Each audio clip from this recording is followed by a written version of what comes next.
अजित पवारांच्या नेतृत्वामध्ये राष्ट्रवादीची बैठक संपन्न। बैठकीत आगामी निवडणुकांबाबत चर्चा।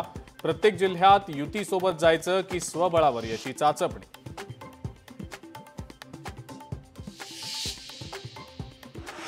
मतदार यादीतील बदलाचा विषय आमच्या कार्यकक्षेत नाही। विरोधकांच्या शिष्टमंडळाच्या बैठकीनंतर राज्य निवडणूक आयोगाचं स्पष्टीकरण।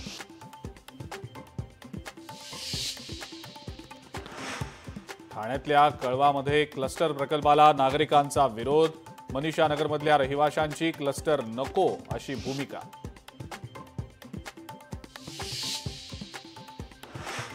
पराभव दिसू लागल्यानं विरोधक एकत्र आलेत। उपमुख्यमंत्री एकनाथ शिंदेंचा विरोधकांना टोला। शिष्टमंडळाच्या भेटीवरनं एकनाथ शिंदेंनी लगावला टोला।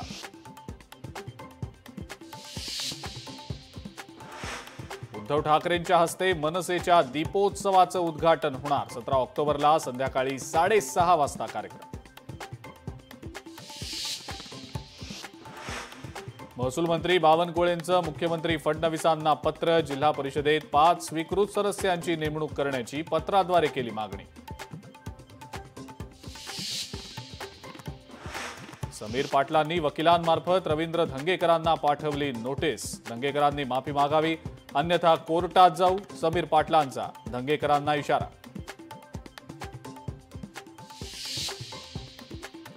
आणि दिलीप खेडकरचा अटकपूर्व जामीन अर्ज फेटाळला। बेलापूर कोर्टाने अर्ज फेटाळला।